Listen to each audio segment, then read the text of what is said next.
नमस्कार। फणीश्वर नाथ रेणु जी की पहली कहानी बट बाबा 1944 में साप्ताहिक विश्वामित्र में प्रकाशित हुई थी। उस समय रेणु जी की उम्र लगभग 23 वर्ष की थी। आइए सुनते हैं रेणु जी की पहली कहानी बट बाबा। गांव से सटे सड़क के किनारे का वह पुराना वट वृक्ष। इस बार पतझड़ में उसके पत्ते जो झड़े तो लाल लाल कोमल पत्तियों को कौन कहे, कोपल भी नहीं लगे। धीरे धीरे वह सूखता गया और एकदम सूख गया, खड़ा ही खड़ा। शाम को निर्धन साहू की दुकान पर इसी पेड़ की चर्चा छिड़ी हुई थी। जब से इस गांव के खुशहाल किसान मुखिया अनंत मंडर की दुनिया बिगड़ गई, उनका बैठक खाना उजड़ गया, तभी से निर्धन साहू की दुकान पर ही गांव के लोगों की मंडली शाम को बैठती। दिन भर के थके मांदे किसान, खेतीहर मजदूर नून तेल चावल दाल लेने अथवा यूं ही थोड़ी देर बैठकर चिलम पीने, सुख दुख की कहानी कहने सुनने चले आते। शाम को थोड़ी देर बैठकर बातें करने का यही एकमात्र सहारा था। हाँ, तो उस शाम को वहां पर इसी पेड़ की चर्चा छिड़ी हुई थी। 8-10 व्यक्ति बैठे हुए थे। फरजन मियाँ ने कहा, अरे क्या पूछते हैं, हमारे दादा कहते थे कि उनके बाप के बचपन में भी यह ऐसा ही बूढ़ा था। ओह! बैठे हुए लोगों में से प्रत्येक ने इसी प्रकार की कुछ न कुछ बातें कहीं। बूढ़ा निर्धन साहू का शरीर काला ज्वर से कंकाल मात्र रह गया था। तिस पर में खांसी, कुछ बोलते ही खाएं खाएं करने लगता था। उसकी 18 बरस की बेटी लक्ष्मणिया दुकान चलाती थी। बुढ़िया वसूल तगादा करती और शहर से सिर पर सौदा पत्तर ले आती थी। बूढ़ा बैठा बैठा दिन गिन रहा था। अभी जो उसने पेड़ के सूखने की बात सुनी तो खांसता और कराहता हुआ घर से बाहर निकल आया। बोला, बड़कवा बाबा सूख गईले का? बैठी हुई मंडली ने एक स्वर में कहा, हाँ। अब दुनिया ना रही, कहकर वह जो खांसने लगा तो 20 मिनट तक खांसता ही रहा। खांसी शांत होने पर भर्राए स्वर में लंबी निश्वास लेता हुआ बोला, अब ना बचब हो राम। हिमालय और भारतवर्ष का जो संबंध है, वही संबंध उस वृद्ध पेड़ और गांव का था। वह उन्नत मस्तक विशाल पेड़ प्रतिदिन सवेरे मटमैले अंधकार में गांव के आंगन आंगन में दृष्टि दौड़ाकर पूर्व क्षितिज पर न जाने क्या देखकर एक बार सिहरता सिसकता, फिर टप टप आंसू बहाकर शांत हो जाता। सोता हुआ गांव जब अंगड़ाई लेकर उठता तो उसकी जटाएं हिलती डुलती रहती, पेड़ पर पक्षियों का कलरव होता रहता। जाड़े का दिन हो या गर्मी का मौसम, चाहे वर्षा की ही झड़ी क्यों न लगी हो, सुबह से शाम तक उसके नीचे औरत, बूढ़े, बच्चे, जवान, गाय भैंस, बैलों की छोटी सी टोली बैठी ही रहती थी। चैत्र वैशाख की दोपहरी में तो सारा गांव ही उसकी शीतल छाया का सहारा लेता। गांव का लुहार यहीं बैठकर हल वगैरह की मरम्मत करता। घर बनाने वाले मजदूर बांस यहीं बैठकर फाड़ते छीलते। औरतों का ओखल मूसल चलता रहता। बच्चों का घरौंदा खेल, जटाओं को बांधकर झूला झूलना, बूढ़ों की अनुभव अभिमान मिश्रित बातें, तथा नौजवानों की नज़र बचाकर नववधुओं और भाभियों की छेड़छाड़ भी चलती रहती।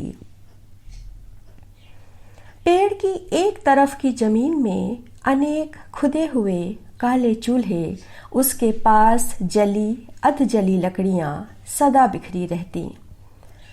रात में व्यापारी गाड़ीवानों का यही रैन बसेरा था। इसके अतिरिक्त कभी बारात तो कभी डोली, कभी गाजे बाजे, हाथी घोड़ा थोड़ी देर तक यहीं बैठकर सुस्ताते, गांव वालों का मनोरंजन कर चले जाते। डोलियां रुकती, किशोरी बालिकाएं, बाल वृद्ध, लाल डोली लाल कन्ने हैं, रटते दौड़ते डोली की खिड़की खुलती, सब आश्चर्य से भर जाते। किशोरी लड़कियां मन ही मन अरमान सजाने लगती। हौसले भरे छोटे छोटे लड़के दौड़कर माँ से कहते, मैं भी ऐसी ही दुल्हन लूंगा। एक जमाना था जब प्रत्येक शाम को उसके नीचे दिवाली की बहार रहती थी। प्रत्येक घर से भी घी से भरा पूरा एक एक दीप आता था, सारी रात जगमग जगमग। किंतु इधर कई वर्षों से तो बस सहुआइन का दीपक ही थोड़ी देर तक टिमटिमाकर बुझ जाता। जुगनू की चकमक सारी रात होती रहती। एकादशी, पूर्णिमा आदि पर्व त्योहारों पर उसकी पूजा भी होती। सिंदूर, चंदन, अक्षत, बेलपत्र, धूप, दीप, पान, सुपारी से वह देवता था, हिंदुओं का भी मुस्लिमों का भी। इधर कई वर्षों से मुसलमानों ने पूजा पत्तर छोड़ दिया है। मौलवी साहब एक आए थे उन्हीं के कहने से, पर बट बाबा को छोड़कर किसी दूसरे नाम से संबोधित करने की हिम्मत अब भी उन लोगों की नहीं हुई। बट बाबा कितने मान्यतों के आरजू मिन्नत को सुनते आए थे। जो उससे निराश होते सदा के लिए निराश हो जाते, जिनकी मनोकामना पूरी होती वे निहाल हो जाते। कल की बच्चियां जवान होती, वट सावित्री पूजने आती। कुछ दिनों के बाद उसके बेटे की भी छठी पूजी जाती। मुंडन उत्सव होता। फिर शादी में जब वह वर का आभूषण पहनकर प्रणाम करने आती तो उसकी जटाएं सदा की तरह हिलती रहती। गुड़िया सी दुल्हन आती, सोने चांदी के जेवरों से झमझमाती, गाती बजाती औरतों की टोली उसे ले आती, प्रणाम कराकर ले जाती। वह खड़ा खड़ा न जाने कितने वर्षों से यह सब देखता आया था। वर यात्रा, शव यात्रा, भरी लाल मांग, धुली मांग, फूल सा कोमल बच्चे का माँ की गोद में किलकारी भरना और चिर निद्रा में मग्न एक ही दिन गांव में 10-10 नवागत शिशुओं का सोहर गाती तथा एक ही साथ 15-15 अर्थियां इत्यादि देखते देखते वह स्थित प्रज्ञ हो गया था।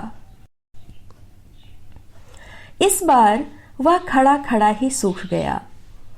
प्रतिवर्ष की भांति वैशाख की दोपहरी आई। कड़कड़ाती धूप से आग की वर्षा होने लगी और इस बार गांव के पशु पक्षियों में भी कोहराम मच गया।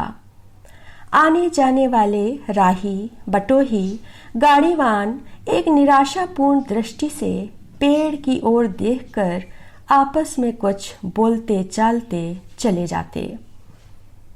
गांव के बाहर सड़क के किनारे अज्ञात काल से वह खड़ा था।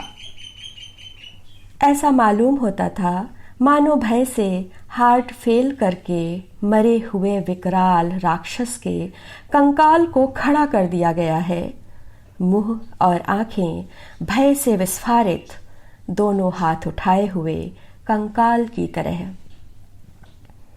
वह सूख गया, किंतु गांव वालों की उस पर श्रद्धा और भक्ति की धारा और भी अधिक तीव्र हो गई। यूं तो आपद विपद में उसकी मिन्नतें और पूजा पहले भी होती थी, पर जब से पेड़ धीरे धीरे सूखने लगा, पूजा और मिन्नतों का तांता सा लग गया। लोगों की यह धारणा थी कि बाबा जाने के समय सबों की मनोकामना पूरी करेंगे। जिस पर ढल जाए वह माला माल हो जाए। अभी उस दिन अनंत मंडर की पतोहू 4 आने का बताशा मान आई थी कि उसका पति, जो भारत रक्षा कानून के अंतर्गत 2.5 वर्षों से जेल में नजरबंद है और टीबी का शिकार हो चुका है, छूट जाए, रोग से भी छूट जाए। और वह भी जिस दिन पहली बार ससुराल आई थी, बनारसी साड़ी, गहनों तथा शिक्षित पति के घमंड में वह बोली थी, मैं पेड़ पत्थर की पूजा नहीं करती। लोग कहते हैं, और वह भी मानने लगी है, कि यह दुर्दिन उसी घमंड का कुफल है। उस दिन वह जो गई तो शरीर पर सिर्फ एक फटी साड़ी थी, जिसमें 5-7 पैबंद लगे थे। 4-5 साड़ी के टुकड़ों की पट्टियां लगी थीं। 2-2.5 हाथ कंट्रोल की साड़ी, सुहाग की साड़ी का एक टुकड़ा तथा अन्य साड़ियों के टुकड़ों की पट्टियों से बनी एक पचरंगी साड़ी से अपनी लाज ढकते, आंसू पोंछते वह बोली थी, बाबा अब इससे बढ़कर और कौन सी सजा दोगे? और वह फूट फूट कर रो पड़ी थी। निर्धन साहू की बेटी लक्ष्मणिया भी रो आई थी। बाबा, गांव मोहल्ला, टोला पड़ोस तथा जाति बिरादरी के लोग हंस रहे हैं। मैं इतनी बड़ी हो गई, कोई दूल्हे का बाप 1000 से नीचे तिलक की बात ही नहीं करता है। बाबू और घर की दशा तुमसे छिपी नहीं। दुनिया के लिए तुम सूख गए हो, पर तुम्हारा प्रताप तो नहीं सूखा है। बाबा, यदि किसी दूल्हे के बाप का मन फेर दो तो मैं 8 आने की मिठाई, 1.25 हाथ लंगोट और प्रत्येक रविवार को नया दिया और नई बत्ती जला दूं। कलरू महतो पर जमींदार की कुर्की आने वाली थी। टहलू पासवान का बेटा फौज में था। भजू धानुक की स्त्री बीमार थी। सब अपने अपने धन, माल, जान के लिए मनौती मना रहे थे। आज प्रातःकाल ही जमींदार के अमले सिपाही 40-50 मजदूर लेकर आए। गांव के मजदूर भी बेगार में पकड़े गए। लड़ाई का जमाना है, जलावन की भारी कमी। जमींदार साहब का हुक्म है कि पेड़ काटा जाएगा। लोग आपस में कानाफूसी कर बातें करने लगे। एक ही साथ पेड़ के सूखे तने पर 60-60 कुल्हाड़ों का वार हुआ। धड़ धड़ खड़ खड़ खड़ाक। गाय बैल, घोड़े बकरे चौंक कर गांव से भागे। कुत्ते भौंकने लगे। भयभीत पक्षियों ने कलरव आरंभ कर दिया। छोटे छोटे बच्चे डर कर मां की छाती से चिपट गए। गांव के अर्धनग्न नर नारियों तथा शिशुओं के कंकालों की कतार एक टक से देख रही थी। कोई कोई मर्द भी फूट फूट कर रो रहा था, मानो सबों के कलेजे पर ही कुल्हाड़े चलाए जा रहे हैं। धड़ धड़ धड़ धड़ाम आर्तनाद कर पेड़ गिरा। फिर गांव में भारी कोलाहल। निर्धन साहू कल से बेहोश था। बोलने और सुनने की शक्ति शायद जाती रही थी। अंतिम घड़ियां गिन रहा था। पेड़ गिरने के धमाके से वह भी चिहुका। अस्फुट स्वरों में बोला, आसमान से का गिरल ले लक्ष्मणी? अरे बाप! लक्ष्मणिया खिड़की से देख रही थी और खड़ी खड़ी सिसक रही थी। धन्यवाद।